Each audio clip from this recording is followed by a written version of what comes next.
Hello, and welcome to part 6 of A Christmas Carol by Charles Dickens. At the end of part 5, we had left Scrooge in the company of the ghost of Christmas Present, the second of the three spirits promised to him by the ghost of Jacob Marley, after they had visited the house of Bob Cratchit and his family, and in particular Tiny Tim and their Christmas Day meal, scant as it was, but greatly enjoyed by the family, and Scrooge very moved by it all, and in particular the plight of Tiny Tim, who, the ghost of Christmas Present warned him, unless things changed in the future, might not live to see another Christmas Day. And then the Cratchit's house had faded away, and Scrooge and the spirit had moved on, and so we will join them again now to find where they have moved on to. Part 6 of A Christmas Carol by Charles Dickens.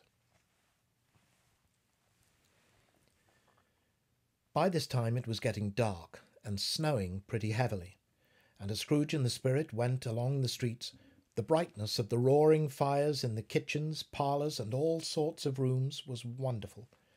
Here the flickering of the blaze showed preparations for a cosy dinner, with hot plates baking through and through before the fire, and deep red curtains ready to be drawn to shut out the cold and darkness.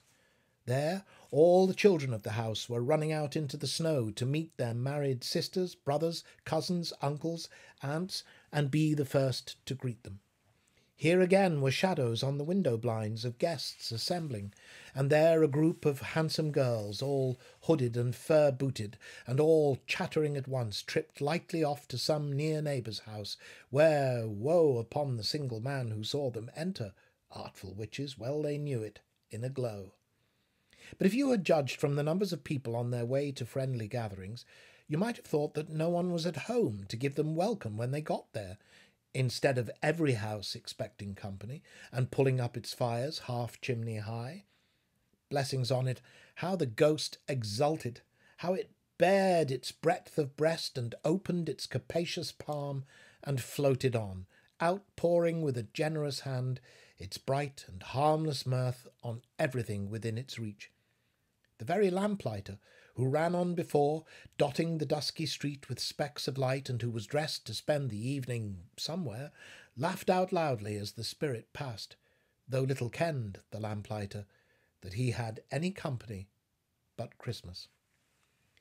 And now, without a word of warning from the ghost, they stood upon a bleak and desert moor, where monstrous masses of rude stone were cast about, as though it were the burial place of giants, and water spread itself wheresoever it listed, or would have done so but for the frost that held it prisoner, and nothing grew but moss and furze and coarse rank grass.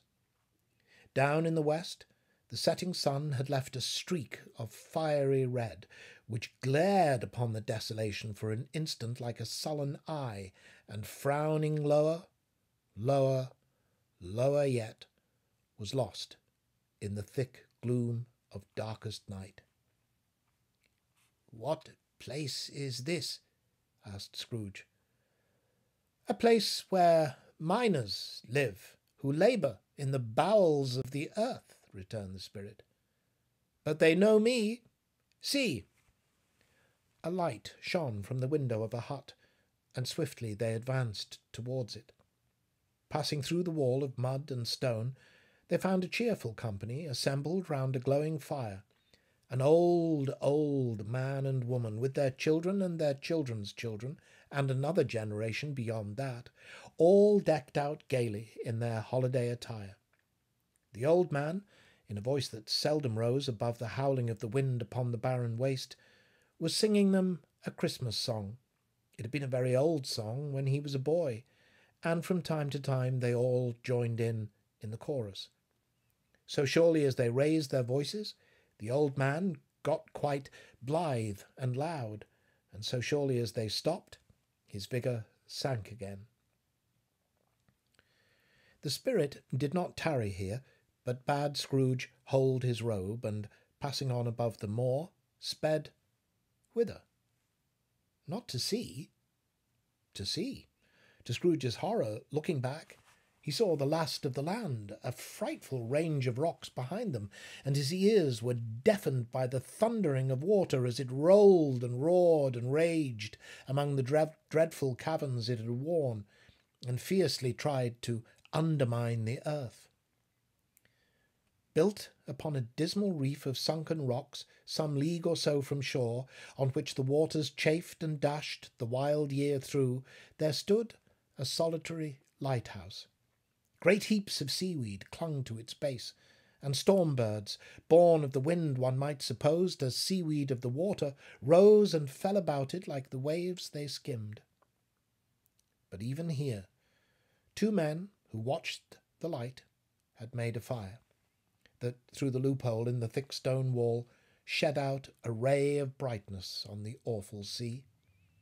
Joining their horny hands over the rough table at which they sat, they wished each other Merry Christmas in their can of grog, and one of them, the elder too, with his face all damaged and scarred with hard weather, as the figurehead of an old ship might be, struck up a sturdy song that was like the gale itself. Again the ghost sped on, above the black and heaving sea, on, until, being far away, as he told Scrooge, from any shore, they lighted on a ship. They stood beside the helmsman at the wheel, the lookout in the bow, the officers who had the watch, dark, ghostly figures in their several stations. But every man among them hummed a Christmas tune, or had a Christmas thought, or spoke below his breath to his companion of some bygone Christmas day, with homeward hopes belonging to it. And every man on board, waking or sleeping, good or bad, had had a kinder word for one another on that day than on any day in the year, and had shared to some extent in its festivities, and had remembered those he cared for at a distance, and had known that they delighted to remember him. It was a great surprise to Scrooge, while listening to the moaning of the wind and thinking what a solemn thing it was to move on through the lonely darkness over an unknown abyss, whose depths were secrets as profound as death. It was a great surprise to Scrooge, while thus engaged, to hear a hearty laugh. It was a much greater surprise to Scrooge to recognize it as his own nephew's, and to find himself in a bright, dry, gleaming room, with the spirit standing smiling by his side, and looking at that same nephew with approving affability. "Ha, ha, ha!" cried Scrooge's nephew. "Ha, ha, ha, ha!" If you should happen, by any unlikely chance, to know a man more blessed in a laugh than Scrooge's nephew, all I can say is I should like to know him too. Introduce him to me, and I'll cultivate his acquaintance. It is a fair, even-handed, noble adjustment of things, that while there is infection in disease and sorrow, there is nothing in the world so irresistibly contagious as laughter and good humour. When Scrooge's nephew laughed in this way, holding his sides, rolling his head, and twisting his face into the most extravagant contortions, Scrooge's niece, by marriage, laughed as heartily as he, and their assembled friends, being not a bit behindhand, roared out lustily. He said that Christmas was a humbug, as I live, cried Scrooge's nephew. He believed it too. More shame for him, Fred, said Scrooge's niece indignantly. Bless those women. They never do anything by halves. They are always in earnest. She was very pretty, exceedingly pretty, with a dimpled, surprised-looking, capital face, a ripe little mouth that seemed made to be kissed, as no doubt it was, all kinds of good little dots about her chin that melted into one another when she laughed, and the sunniest pair of eyes you ever saw in any little creature's head. Altogether she was what you would have called provoking, you know, but satisfactory, too. Oh, perfectly satisfactory. He's a comical old fellow, said Scrooge's nephew. That's the truth, and not so pleasant as he might be. However, his offences carry their own punishment, and I have nothing to say against him. I'm sure he is very rich, Fred, hinted Scrooge's niece. At least you always tell me so. Well, what of that, my dear? Said Scrooge's nephew. His wealth is of no use to him. He don't do any good with it. He don't make himself comfortable with it. He hasn't the satisfaction of thinking of thinking that he is ever going to benefit us with it. I have no patience with him, observed Scrooge's niece. Scrooge's niece's sisters and all the other ladies expressed the same opinion. Oh, I have, said Scrooge's nephew. I am sorry for him. I couldn't be angry with him if I tried. Who suffers by his ill whim? Himself, always. Here he takes it into his head to dislike us, and he won't come and dine with us. What's the consequence? He don't lose much of a dinner. Indeed, I think he loses a very good dinner, interrupted Scrooge's niece. Everybody else said the same, and they must be allowed to have been competent judges because they had just had dinner, and, with the dessert upon the table, were clustered round the fire by lamplight. Well, I'm very glad to hear it, said Scrooge's nephew, because I haven't any great faith in these young housekeepers. What do you say, Topper? Topper had clearly got his eye upon one of Scrooge's niece's sisters, for he answered that a bachelor was a wretched outcast who had no right to express an opinion on the subject, whereat Scrooge's niece's sister, the plump one with the lace tucker, not the one with the roses, blushed. Oh, do go on, Fred, said Scrooge's niece, clapping her hands. He never finishes what he begins to say. He's such a ridiculous fellow. Scrooge's nephew revelled in another laugh, and as it was impossible to keep the infection off, though the plump sister tried hard to do it with aromatic vinegar, his example was unanimously followed.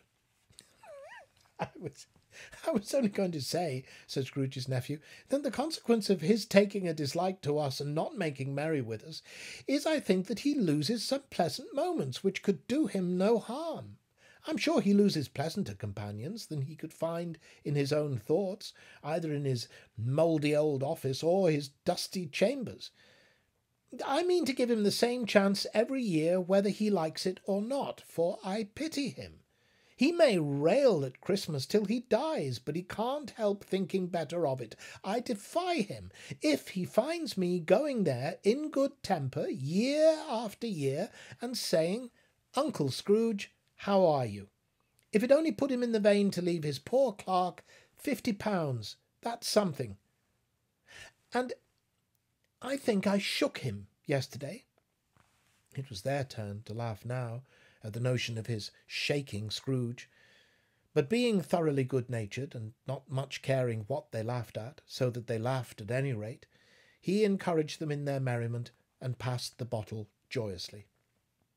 After tea they had some music, for they were a musical family, and knew what they were about when they sang a glee or a catch.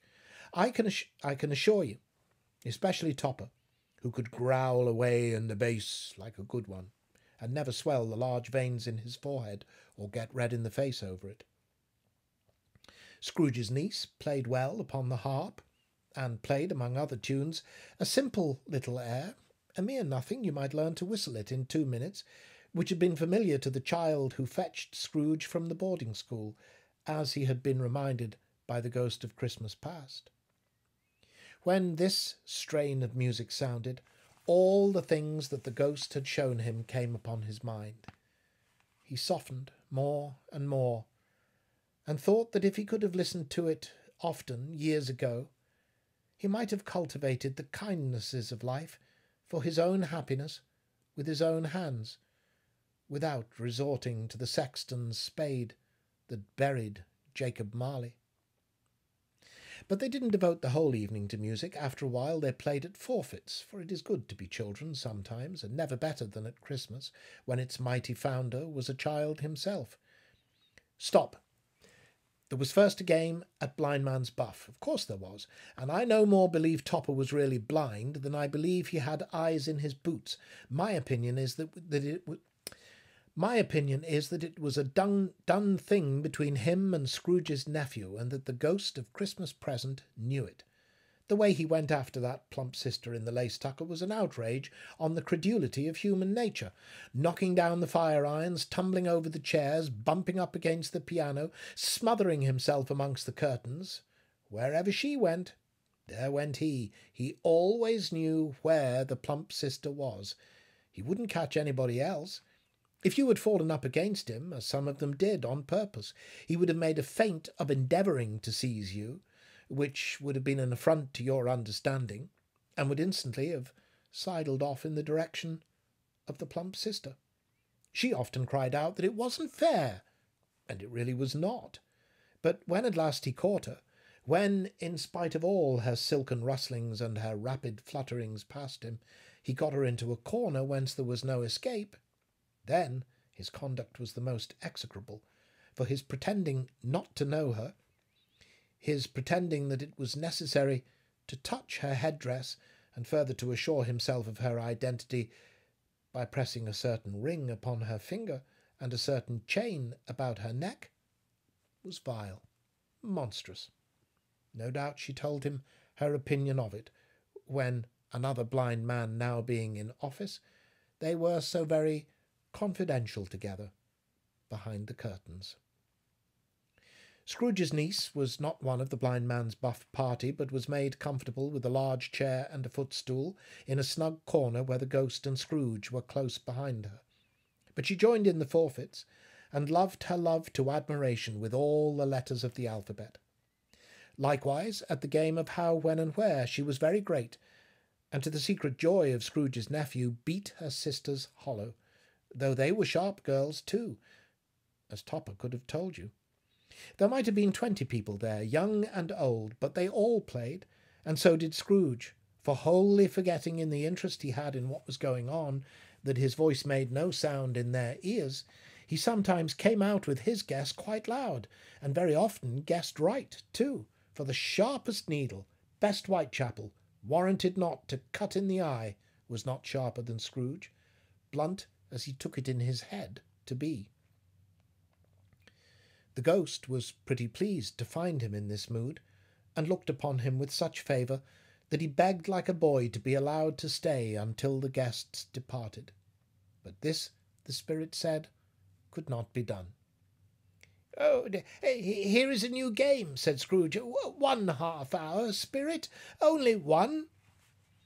It was a game called Yes and No, where Scrooge's nephew had to think of something, and the rest must find out what, he only answering to their questions yes or no, as the case was. The brisk fire of questioning to which he was exposed elicited from him that he was thinking of an animal, a live animal, rather a disagreeable animal, a savage animal, an animal that growled and grunted sometimes, and talked sometimes, and lived in London, and walked about the streets, and wasn't made a show of, and wasn't led by anybody, and didn't live in a menagerie, and was never killed in a market, and was not a horse, or an ass, or a cow, or a bull, or a tiger, or a dog, or a pig, or a cat, or a bear.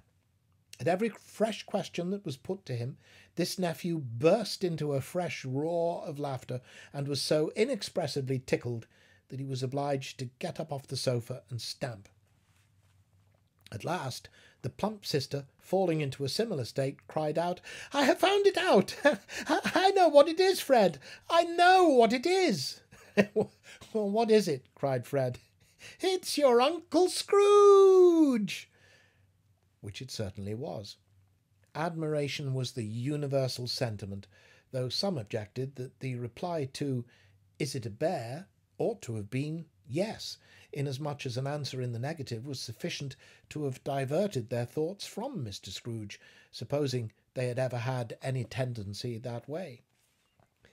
"He has given us plenty of merriment, I'm sure," said Fred, "and it would be ungrateful not to drink his health.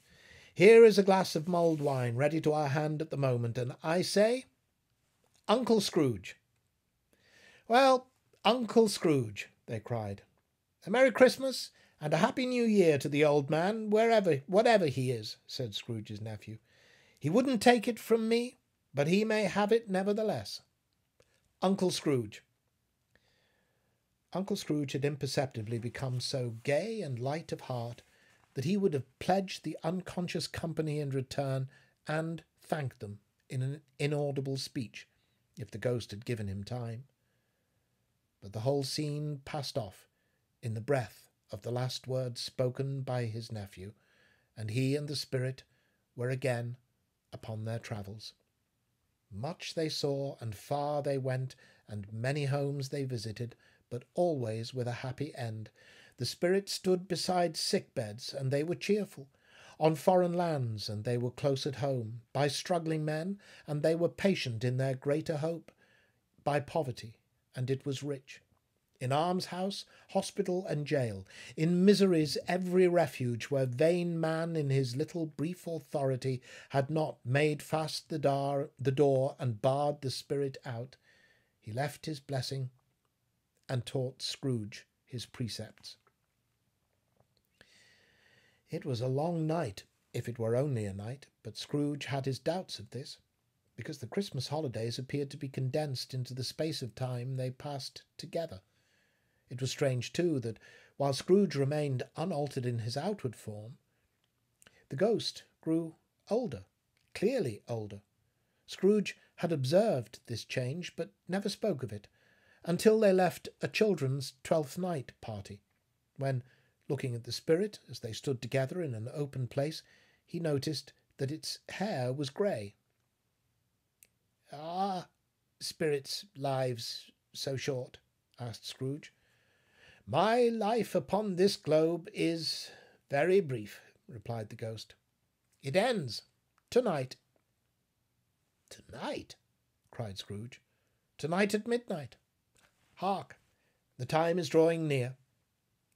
The chimes were ringing the 11:15 at that moment. "Forgive me if I am not justified in what I ask," said Scrooge, looking intently at the spirit's robe, "but I see something strange and not belonging to yourself protruding from your skirts. Is it a foot or a claw?" "It might be a claw, for the flesh there is upon it," was the spirit's sorrowful reply. "Look here." From the foldings of its robe it brought 2 children, wretched, abject, frightful, hideous, miserable. They knelt down at its feet, and clung upon the outside of its garment. "Oh, man, look here! Look down here!" exclaimed the ghost. They were a boy and a girl, yellow, meagre, ragged, scowling, wolfish, but prostrate too in their humility. Where graceful youth should have filled their features out, and touched them with its freshest tints, a stale and shrivelled hand like that of age had pinched and twisted them, and pulled them into shreds. Where angels might have sat enthroned, devils lurked and glared out menacing.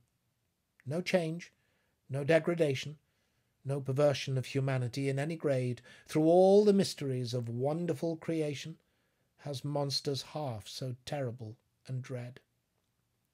Scrooge started back, appalled. Having them shown to him in this way, he tried to say that they were fine children, but the words choked themselves, rather than be parties to a lie of such enormous magnitude. "Spirit, are they yours?" Scrooge could say no more. "They are man's," said the spirit, looking down upon them, "and they cling to me, appealing from their fathers. This boy is ignorance. This girl is want. Beware of them both, and all of their degree.